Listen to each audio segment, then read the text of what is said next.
Assalamualaikum warahmatullahi wabarakatuh. Bismillahirrahmanirrahim. Alhamdulillahirabbil alamin. Hamdan yuafi ni'amahu wa yukafi'u mazidah. Ya Rabbana lakal hamd kama yanbaghi li jalali wajhikal karim 'azimi sultanik. Wassalatu wassalamu ala sayyidina wa habibina wa syafi'ina maulana Muhammad wa ala alihi wa sahbihi wa sallim tasliman katsiran bi rahmatika ya rahimin. Ya arhamar rahimin, ya arhamar rahimin, wa man tabi'ahum bi ihsan ila yaumiddin. Allahumma zidna wa la tanqusna, wa akrimna wa la tuhinna, wa a'tina wa la tahrimna, wa athirna wa la tu'sir alaina, wa adina wa arda'na ya karim. Na'udzubika min ilmin la yanfa', wa min qalbin la yakhsha', wa min nafsin la tashba', wa min da'watin la yustajabu laha ya akramul akramin. Subhana rabbika rabbil izzati amma yasifun, wa salamun alal mursalin, walhamdulillahi rabbil alamin. Alhamdulillahirrahmanirrahim. Jemaah yang berkah Allah sekalian yang sedang berada di taman surga di Masjid Pulai Bandar Begawan. Ini perbincangan terakhir ya, seri ketiga sebenarnya ini ya. Seri ketiga tentang mustajabnya doa seorang istri. Tajuknya sebenarnya tentang istighfar ya, tapi berkenaan dengan suami istri. Alhamdulillah hari ini pun khutbah Jumat tentang istighfar juga ya. Boleh ditautkan dengan sorotan khutbah Jumat hari ini. Kita sudah bincang sampai barangkali poin 14. Sekarang kita lihat yang ke-15. Peri besarnya ganjaran kemaafan hanya Allah yang mengetahuinya. Kalau kita memaafkan orang, apalagi antara suami istri ya, itu ganjarannya sangat besar sekali. Tersebut dalam surah Syura ya. Surah Asy-Syura. Faman 'afa wa aslaha fa ajruhu 'ala Allah. Siapa memaafkan orang lain kemudian dia berbuat baik, berbuat bisai, itu Allah yang menilainya insyaallah. Kemudian banyak yang terdapat dalam kitabullah ayat yang menggalakkan agar si mukmin saling memaafkan. Surah-surah juga tadi dan surah Ali Imran. Sungguh banyak berlaku keretakan dan kekusutan hubungan keluarga akibat dari tidak menerapkan sunnah berzikrullah dan istighfar. Kalau ada orang yang retak susah nak bertaut, kusut susah nak selesai, keruh susah nak jernih semula, itu karena apa? Karena tidak beristighfar. Karena lidah tidak biasa dengan istighfar. Berat akan beristighfar, berat akan memaafkan orang tuh. Itu puncanya ya. Lalu kesalahpahaman tadi berpanjangan akhirnya. Susah nak mengabaikan, melupakan kesilapan orang lain. Tadi pasangan suami istri tadi dalam beberapa menit ya, mungkin 5 menit, 10 menit dah selesai. Dah selesai ya. Itu maka kita perlu banyak berzikir dan beristighfar. Insan mukmin yang menikmati keindahan dan kemanisan istighfar sentiasa didampingi malaikat. Kita ini 24 jam. Manusia ini 24 jam sama ada berdampingan dengan malaikat, mudah-mudahan demikian ya, atau silapnya berdampingan dengan musuh. Yang dikatakan dalam ayat Quran banyak, ada yang dikatakan qarin, ada yang dikatakan khalil, ada yang dikatakan wali. Istilah Al-Quran ini ada yang katakan qarin. Qarin itu makhluk Allah yang selalu bersama orang tu kalau dia salah pilih. Kalau dia salah pilih, kalau dia tak tahu memilih, sepatutnya mukmin karena tahu memilih. Qarinnya malaikat. Disebut juga dalam banyak ayat Quran. Tadi di Tutong ya, pertemuan ilmiah, ceramah tentang qarin 2 jam lepas Jumat tadi, penuh dewan. Tajuknya tajuk qarin. Subhanallah.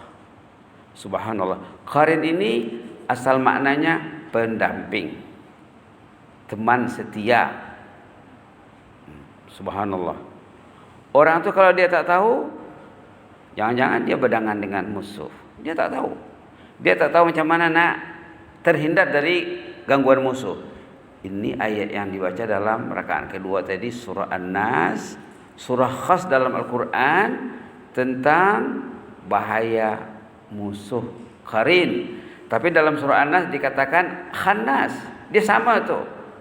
Khannas itu juga qarin, qarin juga itu khannas. Tapi dalam surah Khannas dalam surah An-Nas disebut khannas, kenapa? Karena sepatutnya orang beriman tidak akrab dengan musuh, hanya sekali-sekala saja. Tapi ada kalanya, ada bukunya tuh ya, ulama mengulaskan, ada orang tuh 24 jam bersama musuh katanya. Ada satu buku tajuknya Godaan Syaitan Menjelang Sakaratul Maut, tajuknya itu. Tapi dalam banyak pembahasannya antara lain 24 jam bersama syaitan. Dia tak tahu.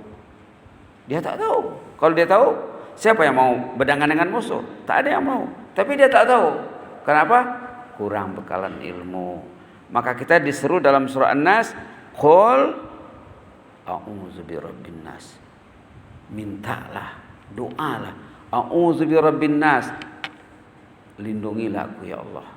Engkau sebagai Rabbun Nas, sebagai Malikin Nas, sebagai Ilahin Nas, lindungilah aku dari min syarril waswasil khannas, dari kejahatan waswas si khannas. Khannas ini qarin. Setan itu juga sebenarnya tajuk asas dalam surah An-Nas ini tentang syaitan. Tapi dibuat namanya surah An-Nas untuk mengambil hati lah, supaya manusia, oh ini surah saya ini, saya kena faham nih. Orang tuh dia kalau faham surah An-Nas tuh, kalau dia faham, tak muat manusia di masjid nih, tak muat. Karena yang menghalang manusia dari datang ke masjid, itulah qarin. Jangan pergi masjid, jangan pergi masjid. Kadang tak terlintas pun nak pergi masjid, itu jauh sangat tuh ya. Azan didengar. Kadang dalam satu tempat ada yang 2, ada yang 3 azan didengar, tapi tak satu yang disahut. Didengar dengan telinga, tak didengar dengan hati. Subhanallah. Kenapa? Qarin tadi, syaitan tadi. Subhanallah. Boleh kita lihat contohnya ayat tentang qarin dalam suratul Baqarah, bahaya qarin. Banyak ya disebut berulang kali. Subhanallah. Dalam surah Al-Baqarah di awal tu ya, di awal sekali, Bismillahirrahmanirrahim. Wala tattabi'u khutuwatis syaitan innahu lakum aduwwum mubin. Bismillahirrahmanirrahim. Halaman 25. Wala tattabi'u khutuwatis syaitan, di bawah sekali ya. Halaman 25 di bawah ayat 168 169. Wala tattabi'u khutuwatis syaitan. Dia awalnya pasal makan. Ya ayyuhan nasu kulu. A'udzubillahi minasyaitonir rajim. Ya ayyuhan nasu kulu mimma fil ardi halalan tayyiban wa la tattabi'u khutuwatis syaitan innahu lakum aduwwum mubin. Innama ya'murukum bis-su'i wal fahsya'i wa an taqulu 'ala Allahi ma la ta'lamun. Subhanallah. Jangan ikut jejak langkah syaitan. Itu musuh kamu yang jelas. Dia menggesa kamu berbuat yang tidak bisa, berbuat fahsya yang keji. Yang tidak bisa itu berpunca dari bisikan musuh yang dikatakan dalam surah An-Nas khannas. Kenapa dikatakan khannas? Karena sepatutnya orang beriman sepatutnya tidak lupa mengingati Allah, tidak lupa berzikrullah, Kalau dia berzikir kepada Allah, mengingati Allah, Allah takkan bagi setan mempengaruhinya. Kenapa setan itu berleluasa? Karena orang itu lupa. Khannas artinya musuh yang mengambil kesempatan menggoda, mengganggu orang itu waktu orang itu terlupa kepada Allah. Kalau orang itu mengingati Allah, malaikat bersamanya. Itu katakan di sini tadi, malaikat ya. Nah, insan mukmin yang menikmati keindahan dan kemanisan istighfar sentiasa didampingi malaikat. Musuh ini takut dengan orang yang beristighfar. Kadang orang beristighfar itu dia mengingati Allah. Di antara zikir yang paling tak suka iblis mendengarnya, istighfar. Istighfar. Istighfar. Kalau kita nak mendoakan orang bermasalah, ada masalah orang tu, kenapa tu bermasalah? Karena dikuasai oleh syaitan. Bila dia diistighfarkan, nanti berubah tu insyaAllah. Karena syaitan yang mengganggunya itu, bila kita beristighfar untuk orang tadi, syaitannya akan lumpuh. Subhanallah. Syaitan tu tahu dia apa yang kita buat untuk membernya, katakanlah member ya, partnernya, sahabatnya. Dalam Islam manusia itu ada 2 sahabat. Kalau dia tak tahu, susah.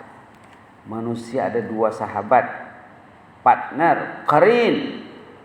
Dah sebut tadi ya. Yang tak baik namanya syaitan. Dalam surah Al-Khannas namanya, dalam surah An-Nas namanya Khannas.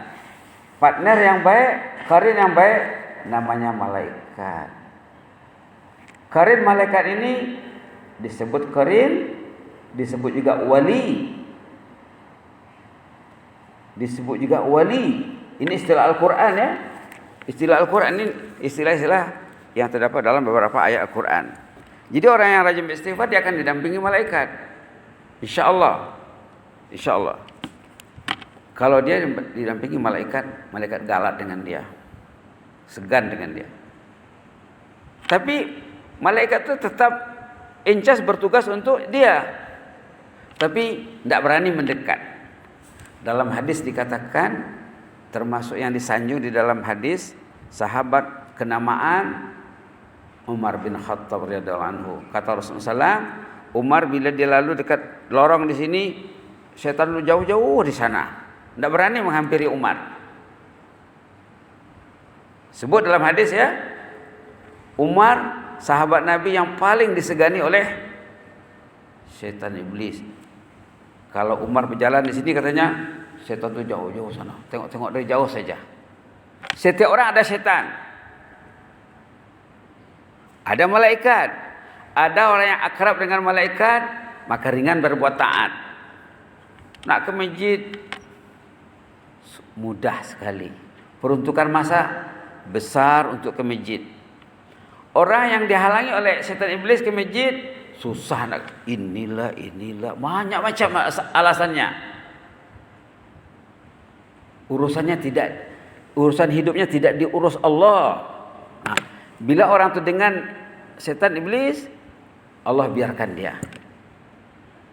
Bila ditanya kenapa tak ke masjid, banyak alasannya. Karena Allah tidak menolong dia mengurus urusannya.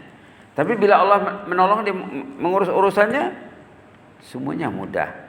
Yang susah jadi mudah, yang berat jadi ringan, yang jauh jadi dekat, yang pahit bagi orang manis bagi dia. Membaca Quran bagi setengah orang susahnya, karena dia belum ditolong oleh malaikat lagi. Dia masih bersama musuh. Kalau susah nak baca Quran ya, pikir-pikirlah. Jangan-jangan orang itu dipengaruhi, dikuasai oleh setan iblis. Tengok ayat dalam juz 28, ini lebih jelas ya. Kalau di Masjid Solihin selalu dibincang ayat ini. Ini lebih terang sekali warning Allah dalam Al-Quran. Bismillahirrahmanirrahim. Surah Al-Mujadilah halaman 544 ayat 19. Perhatikan. A'udzu billahi minasyaitonir rajim. Istahwadha 'alaihimus syaitan fa'ansahum zikrallah. Ulaika hizbus syaitan. Ala inna hizbas syaitani humul khasirun.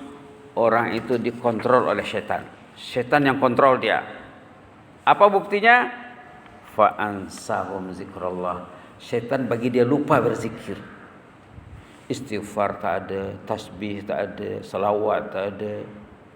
Subhanallah, baca ayat tak ada. Subhanallah. Ada dulu masa di Selangor ya, di kolek Unisi Islam Unisi Islam antara bangsa Selangor, kuis. Masa itu Amba bertugas di sana jadi pensyarah di bagian bahasa Arab. Jadi ada seorang pensyarah juga tapi bagian ekonomi.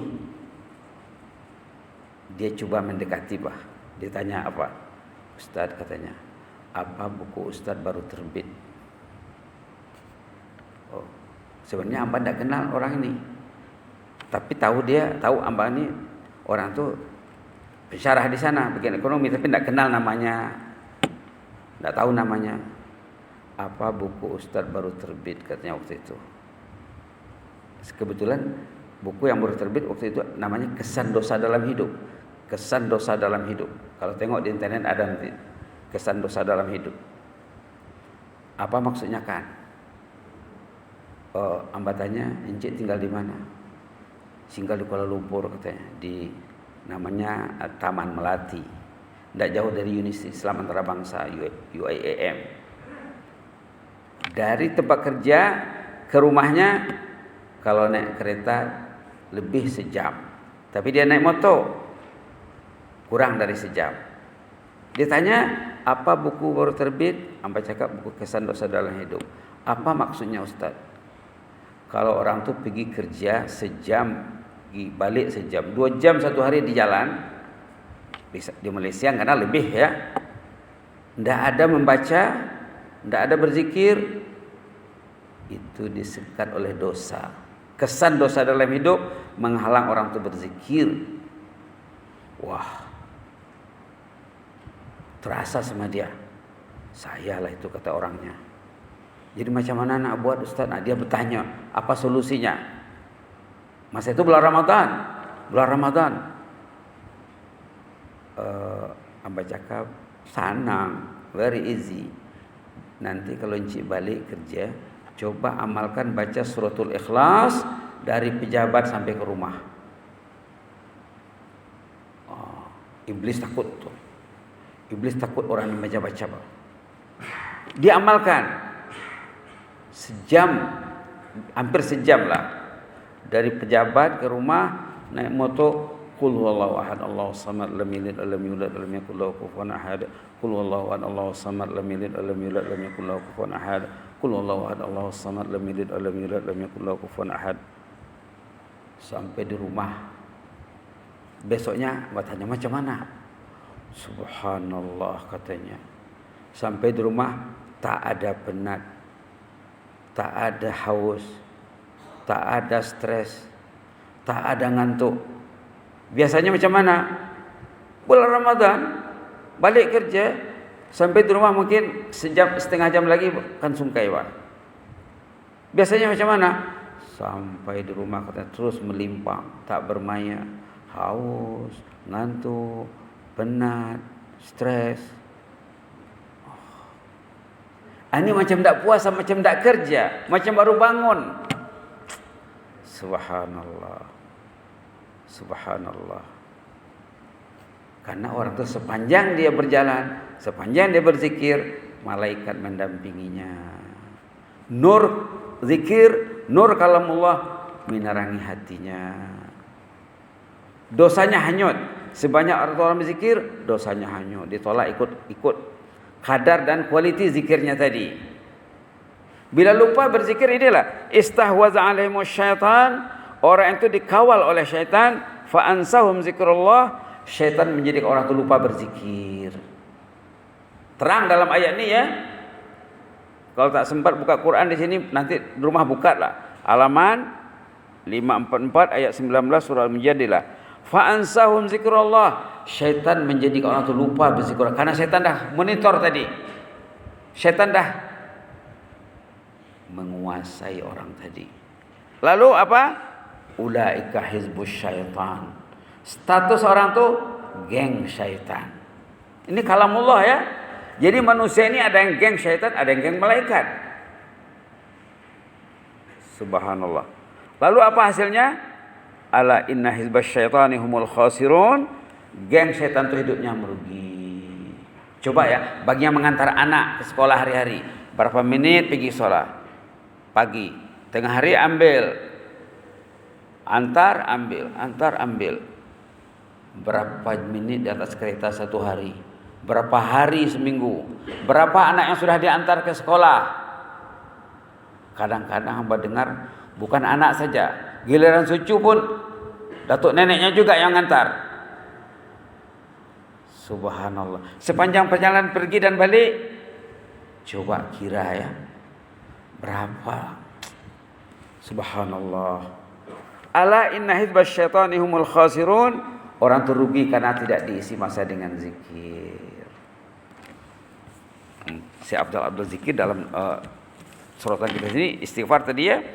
Seringlah menggunakan senjata istighfar saat tenang dan damai agar saat diperlukan akan terasa mudah dan serasi untuk digunakan pakai. Kalau lidah itu lidah istighfar, waktu dia tenang, waktu dia senang dia beristighfar, nanti waktu dia ada masalah mudah untuk beristighfar, lancar lidahnya untuk beristighfar.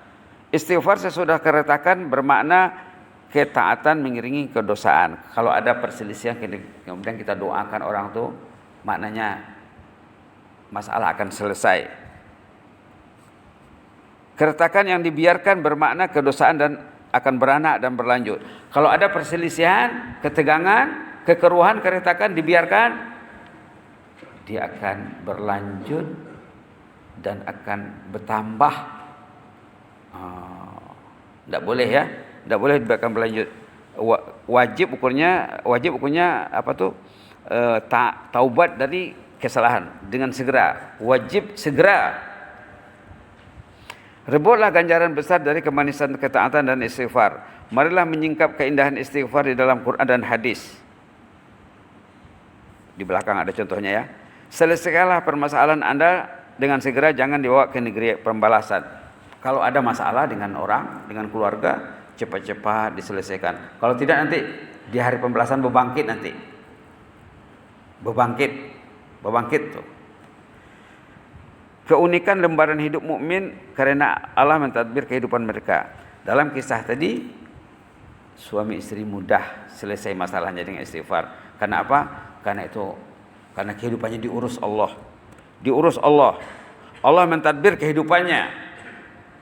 Manusia ini kalau ditadbir Allah kehidupannya semua senang. Nak bangun tahajud senang, nak solat sunat senang, nak solat fardu, nak baca Quran, itu tanda orang tu ditolong Allah. Yang kita minta dalam solat, ihdina iyyaka na'budu wa iyyaka nasta'in. Kami menyembahmu ya Allah, tolonglah kami ini.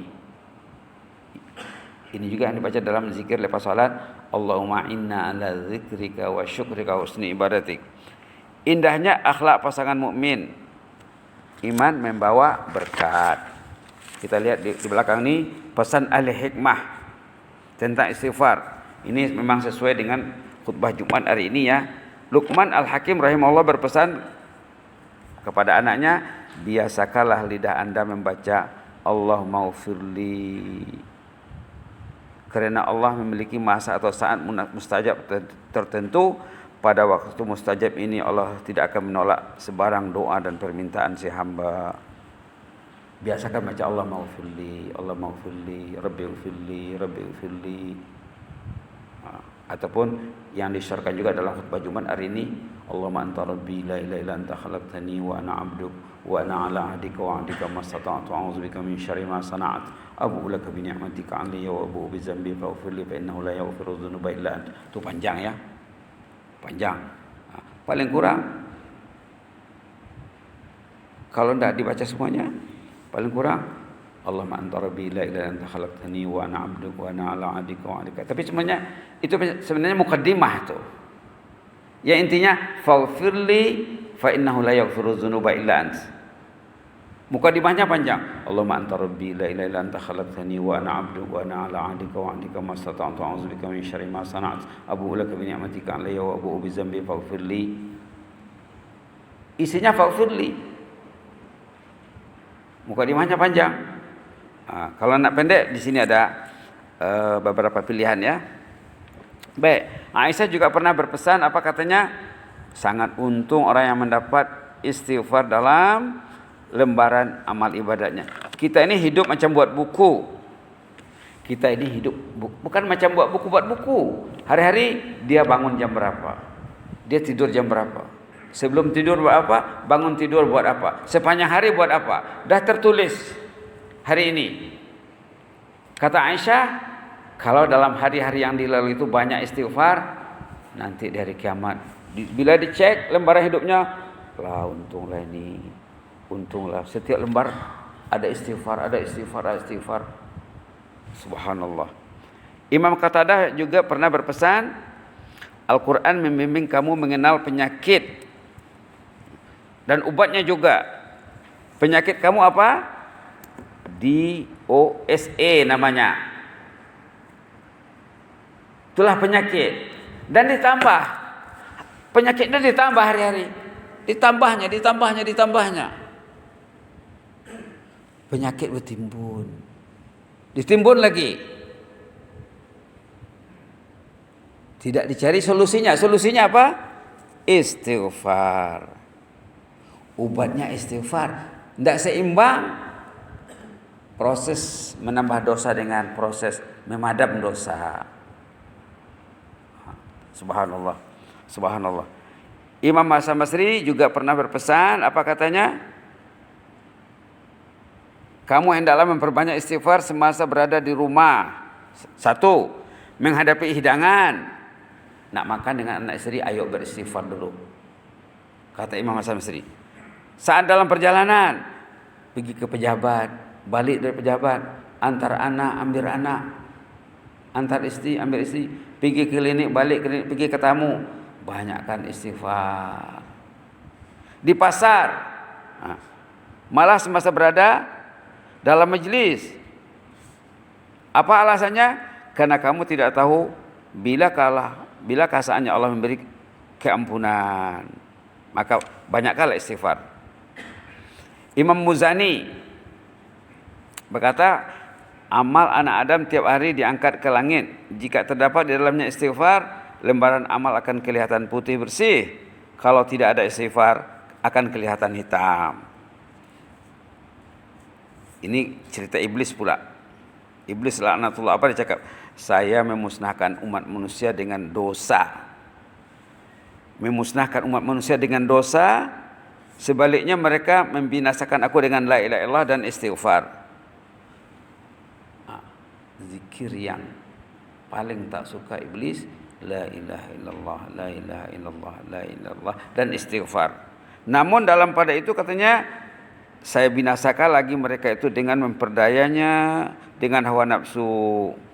Yang paling susahnya, mereka sendiri menduga dirinya nih, orang yang ditipu iblis, dia tidak melihat kelemahan dirinya. Seakan-akan dia tidak ada masalah. Orang yang dibimbing Allah, dia melihat kelemahan dirinya selalu. Nampak kelemahannya, nampak kekurangannya. Bila dia buat dosa, nampak dosanya. Terasa dia bersalah. Orang yang terperdaya, membuat salah tidak merasa bersalah. Lalu tak perlu istighfar. Itulah yang ditipu iblis. La haula wa quwwata illa billah. Oleh itu awas dan awas. Awasilah sikap memperturutkan hawa nafsu yang bermakna penjerumus. Hawa itu yang menjerumuskan orang tuh. Asal makna dalam bahasa Arab, hawa penjerumus. Hawa yang kita pakai dalam bahasa Melayu itu, asal maknanya dalam bahasa Arab penjerumus, pembuat celaka. Hawa yahwi, waqa'a fil huwa. artinya orang itu terjerumus dalam lubang, dalam gaung. Itu maknanya, penjerumus. Hawa dinamakan hawa karena orang itu akan menjerumuskannya ke dalam neraka jahanam. Dan juga hawa nafsu memengsongkan si hamba dari kebenaran, akhirnya menyebabkan hamba bergelumang dosa, lantas tidak mau beristighfar dan bertaubat. Orang yang malas beristighfar berarti sudah tertipu hidupnya ya. Rasulullah SAW sendiri, kalau kita semak ya bacaan salat Rasulullah SAW, baginda sebelum baca Fatihah beristighfar, dalam rukuk beristighfar, sujud beristighfar, duduk antara dua sujud andahnya istighfar, tahiyat akhir istighfar. Tapi lain-lain lah, lain-lain. Kalau waktu sebelum Al-Fatihah, doa iftitah, banyak juga variasi istighfarnya, termasuk Allah memba'in baini wa baina khataya kama ba'ta bainal masyriqi wal maghrib, Allah naqqini min khataya kama yunaqqa thawbul abyadu minad danas, Allah maksilni min khataya bil thalji wal ma'i wal barad. Itu satu jenis. Ada lagi jenis yang lain. Bila rukuk, subhanakallahumma rabbana bihamdika allahumma ighfirli, itu juga yang dibaca dalam sujud sampai meninggal. Ini istighfar yang fokus Rasulullah membacanya. Menurut cerita Aisyah, istri kesayangan baginda, ini sangat rajin baginda membacanya sampai meninggal dunia, sampai wafat. Subhanakallahumma rabbana bihamdika allahumma ighfirli, subhanakallahumma rabbana bihamdika allahumma ighfirli. Ada dalam tafsir namanya tafsir Al-Qurtubi, huraian kepada surah Idza jaa nasrullahi wal fath. Dalam rukuk beristighfar, semasa sujud beristighfar. Subhanallah. Duduk antara dua sujud andanya ya Rabbighfirli, itu istighfar. Rabbighfirli sama dengan astagfirullah. Nah, kita masa baca Rabbighfirli itu patutnya kita muhasabah, Pak. Ya Allah, banyak dosaku. Rabbighfirli. Rabbighfirli itu boleh dibaca. Rabbighfirli. Rabbighfirli. Rabbighfirli. Boleh dibaca. Baca itu pun tapi fokus ya. Tidak payah dibaca semuanya. Rabbighfirli saja diulang-ulang, tapi dia faham. Itu lebih mantap daripada dibaca 8 tapi tidak dengan penghayatan. Bagus baca 1 tapi dihayati. Rabbighfirli. Rabbighfirli. Rabbighfirli. Rabbighfirli. Dari dibacanya 8 tapi entah kemana pikirannya. Rabbighfirli warhamni wajibni wafa'ni warzuqni wahdini wa'afini wa'afu'anni. Itu dijempol sama setan nanti. Dia, oh bagus haji ini, dia baca. Tidak dihayatinya bacaannya. Tapi bila dibaca dihayatinya, Rabbighfirli, Rabbighfirli. Wah, yang haji ini susah dibuatnya nih. Kapisan dia tuh. Subhanallah, Subhanallah. Ada lagi istighfar yang diajar baginda kepada Abu Bakar Siddiq. Suatu hari Abu Bakar Siddiq duduk dengan Rasulullah, ya Rasulullah, ajarlah saya satu doa yang akan saya baca dalam sholat. Abu Bakar dengan Rasulullah face to face, Pak. Bisa tak kata Rasulullah. Apa dia ajar Rasulullah? Allahumma inni zalamtu nafsi zulman katsira wa la yaghfiru dzunuba illa ant faghfir li min indika maghfiratan warhamni innaka antal ghafurur rahim. Ini diajar oleh Rasulullah kepada Abu Bakar, manusia pertama sesudah Rasulullah. Maknanya istighfar ini penting. Dia hampir mirip dengan Rabbana zalamna anfusana ya. Tapi Rabbana zalamna anfusana itu sebagusnya kalau mau baca dalam sholat, baca waktu baca ayat. Boleh baca ya. Kalau nak baca di waktu tahiyat, itulah tadi antara lain doa yang diajar oleh Rasulullah kepada Abu Bakar Siddiq. Allahumma inni zalamtu nafsi zulman katsira wa la yaghfiru dzunuba illa ant faghfir li min indika maghfiratan warhamni innaka antal ghafurur rahim. Intinya apa? Bacaan doa Rasulullah SAW dalam salat selain i'tidal saja, Rabbana lakal hamd, itu memang belum jumpa lagi ada istighfar. Tapi selainnya istighfar. Malah pernah Rasulullah membaca ayat Quran satu malam yang mengandungi message istighfar. berapa kali dibaca tuh ya? Satu ayat. Sembahyang satu malam beristighfar dengan mengulang-ulang satu ayat saja.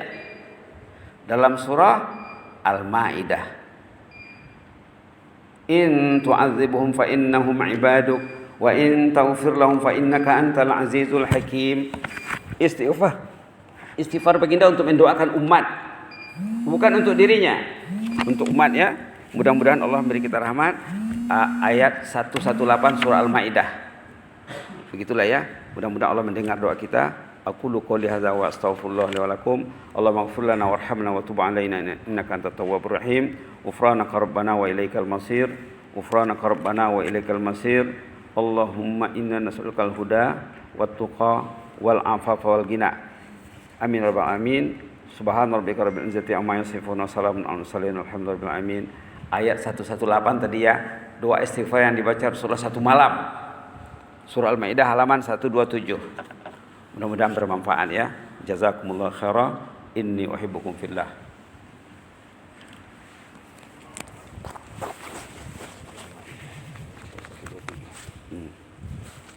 Terima kasih. Barakallahu fiik. Imam nama apa? Nama apa?